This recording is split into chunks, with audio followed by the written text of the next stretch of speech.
Kabanata 3383 hanggang Kabanata 3384. Kabanata 3383. Bakit hindi ako makapunta sa 33 skies? Tanong ni Hansen habang nakakunot ang noo. Sabi niya hindi ka na pwedeng pumasok muli sa 33 skies, sabi ni Wang Yuhang. Kung talagang kailangan mong pumunta, kailangan mong isama si Bauer. Ano pa ang sinabi niya sa'yo? Tanong ni Hansen. Wala na. Umiling si Wang Yuhang. Kung may nakakaalam tungkol kay Bauer, malamang iyon ay ang Big Sky Demon. Kahit nahulaan iyon ni Hansen, pakiramdam niya ay parang may mali. Kung Big Sky Demon iyon, hindi niya ilalagay sa panganib si Bauer. Nag-imbestiga siya kasama si Wang Yuhang, ngunit hindi nila nalaman kung sino ang babae. Kaya pansamantalang isinantabi muna ni Hansen ang iniisip niya. Isa pa, hindi rin naman niya planong bumalik sa 33 skies. Pagkaalis ni Wang Yuhang, tinawag niya si Little Flower. Ipapabalik niya siya sa sanctuaries. Nag-aalala si Hansen na baka itaboy ng sanctuaries ang katawan niya, pero walang nangyaring ganoon. Habang nasa sanctuaries siya, para lang siyang nasa Geno Universe. Walang pinagkaiba. Madali ring naka-adjust ang katawan niya. Dati sa sanctuaries, hindi ako itinataboy. Pag nasanay sa pressure ng Geno Universe, parang lumiwanag at gumaan ang pakiramdam pagbalik sa sanctuaries.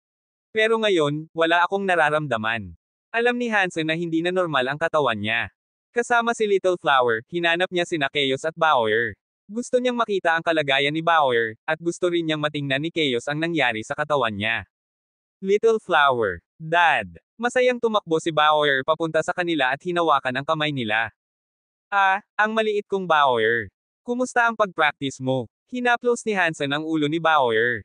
Nawala agad ang saya sa mukha ni Bauer. Nalungkot ito at nagsabi, wala. Hindi ako pinapakinggan ng Gourdvine.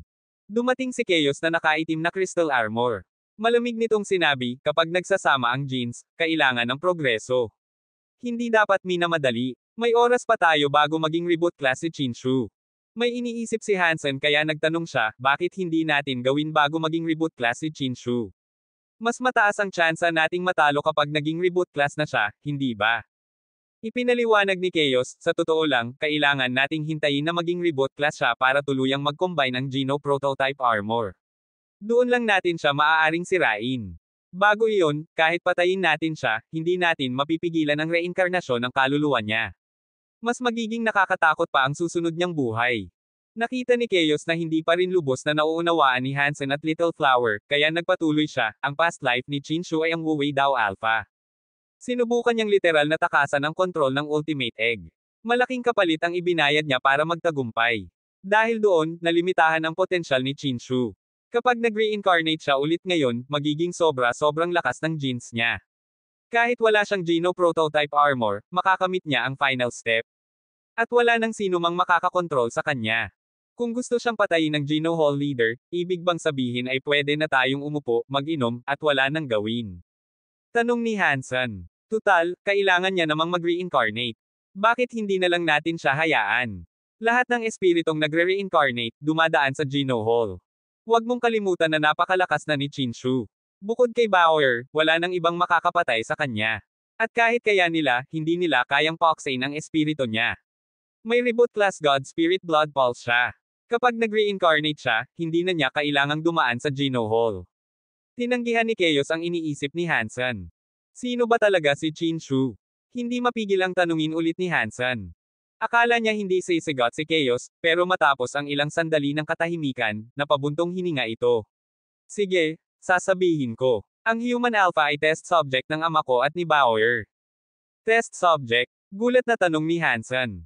Ngumiti si Chaos. Noon, ako at ang ama ni Bauer ay parang tubig at apoy. Siya ang Godhall leader, at nais kong palitan siya bilang pinuno ng universo. Lagi kaming naglalaban pero laging tabla. Wala ni isa ang nanalo. Dahil sa amin, nasira ang universo. Kahit nagtagumpay ang isa, magiging butas-butas at basag na mundo na lang ang matitira. Kaya naisip namin ang ibang paraan para maglaban. Nagpustahan kami kung sino ang kayang manguna sa universo. Anong klaseng postahan? Tanong ni Little Flower. Ang kapangyarihan ng universo ay walang hanggan, malamig na sagot ni Chaos. Pero iisa lang ang kapangyarihang maaaring tawaging kapangyarihan ng isang creator. Paglikha ng buhay. Biglang naintindihan ni Hansen. Tumango si Chaos. Oo, paglikha ng buhay. Nagpustahan kami kung sino sa amin ang makakalikha ng mas magandang buhay. Siya ang magiging pinuno ng universo.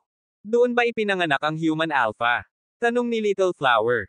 Hindi agad. Sa simula, gumagawa kami ng iba't ibang buhay.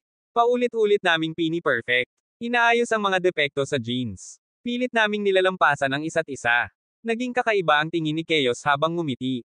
Ang nakakaalam sa'yo ng higit sa lahat ay hindi ang kaibigan mo, kundi ang kaaway mo. Habang nagre-research kami, mas lalo naming naiintindihan ang isa't isa. Hanggang sa nauwi sa paghanga. Hanggang sa hindi na lang kami magkaaway. Naalala ni Hansen sa isip niya, grabe kayo. Naglaban, nag-away, tapos nagkaano pa, sino nakakagawa nun? Pero syempre hindi niya iyon sinabi. Muli siyang nagtanong, kung gumawa kayo ng buhay, isa ay Human Alpha. Ano ang isa pa? Human Alpha ang ginawa ng ama ni Bauer. Ang nilikha ko naman ay ang witch. Ngumiti si Chaos. Kahit nag-iba ang relasyon namin, gusto pa rin naming manalo. Kaya nagpatuloy ang pastahan. Ayaw naming matalo. Kaya naglagay kami ng genes sa mga life forces. Hindi inaasahan ni Hansen na ganito nabuo ang witch. Kaya pala napakalakas ng lahi nilang iyon. Huminto sa pagngiti si Chaos at napabuntong hininga.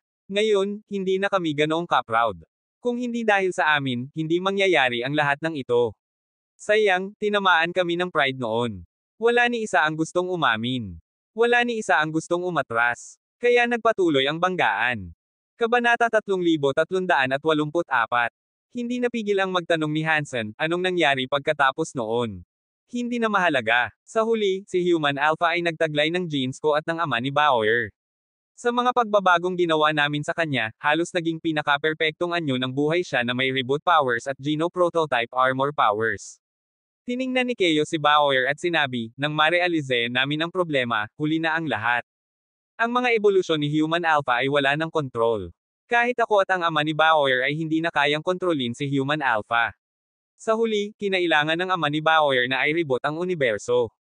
Iniisip ng iba na labanan namin iyon, pero siya talaga ang dahilan bakit ni-reboot ang universo. Hindi kami, si Human Alpha ang dahilan. Ibig sabihin, si Bauer at si Chinshu ay halos magkapareho. Pareho silang may genes mo at ng dating Godhole leader. Sa puntong iyon ay naintindihan na ni Hansen kung bakit napakalakas ni Chinshu at kaya nitong mag-reboot ng universo. Hindi eksakto, sabi ni Chaos. May genes nila sila, pero sobrang lakas na talaga ng genes ni Chinshu. Sa genes namin, halos naging perpekto siya. Maliban kay Bauer, wala nang ibang nilalang na may potensyal na kasing taas ng kay Chinshu. Napatigil si Hansen at nag-isip. Sa lahat ng yun, sa lahat ng sakuna, kayo pala ang dahilan. Tapos ngayon, si Bauer ang kailangang mag-ayos ng kaguluhang iniwan ninyo. Hindi gusto ni Hansen ang narinig, pero wala siyang magawa. At hindi rin niya alam kung bakit hindi sinasabi ni Chaos kung bakit gustong patayin ni Human Alpha ang lahat. Hay nako, alam mo ba? Nakakainip na talaga to. Halatang papunta na tayo sa malaking finale. Sana may magandang ending ang lahat ng nangyari sa buhay ko, pero pakiramdam ko wala akong makukuha. Bakit? Dahil sa katawan ko. Hindi ako sigurado kung may pakinabang pa ako. Kaya, skip na natin yan at pag-usapan natin ako. May problema ang katawan ko. Dahil ikaw ka, sana masilip mo kung anong mali. Ikinwento ni Hansen kay Chaos ang lahat ng nangyari sa kanyang katawan. Ipinatong ni Chaos ang kamay niya sa dibdib ni Hansen. Naglabas siya ng kapangyarihan para siyasatin ang katawan nito. Pagpasok ng kanyang kapangyarihan sa katawan ni Hansen, bigla itong naglaho. Para bang ang katawan ni Hansen ay isang walang hanggang hukay. Hindi man lang nagkaroon ng epekto ang kapangyarihan ni Chaos.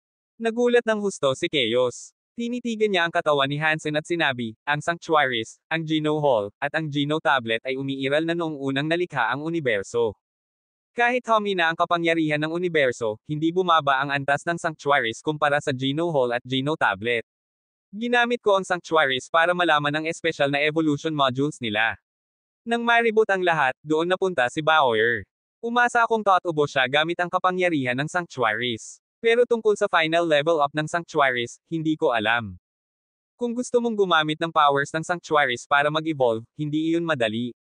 Ang katotohanan na kayo, mga tao, ay nabigyan ng proteksyon ng Sanctuaries ay isang napakalaking aksidente. Ayon sa teorya, ang mga spirit lang dapat ang nabubuhay doon at umaangat. Tumingin si Chaos sa katawan ni Hansen. Kung kahit 1% ng kapangyarihan ko ay nandito pa, dapat kaya kong suriin ang katawan mo. Pero sobrang mahina ko pa. Hindi ko kayang gawin iyon. Nadismaya si Hansen. Kung hindi matukoy ni Chaos ang nangyayari sa katawan niya, hindi niya alam kung sino pa ang makakatulong. May pag-asa pa rin siya kaya nagtanong si Hansen, sa kondisyon ko ngayon, wala na ba talagang paraan para matapos ko ang final step? Tinitigan siya ni Chaos at mariing nagsabi, imposible. Kung magawa mo ang final step, ang genes mo ay tataas sa limitasyon ng universo. Ano man ang gawin mo ay makakaapekto sa mga batas ng universo. Magdudulot ito ng malaking pagkawasak. Hindi na ito magiging kasing payapa tulad ng dati. Noong nagsanib kayo ni Warner, halos walang limitasyon ang kapangyarihan mo. Nararamdaman mo pa ba iyon? Umiling si Hansen. Iba na ang pakiramdam niya ngayon. Tinanong ni Chaos, nakokontrol mo pa ba ang Ultimate Egg? Umiling si Hansen. Pagkatapos kong mag-evolve, hindi ko na maramdaman ang presensya nito.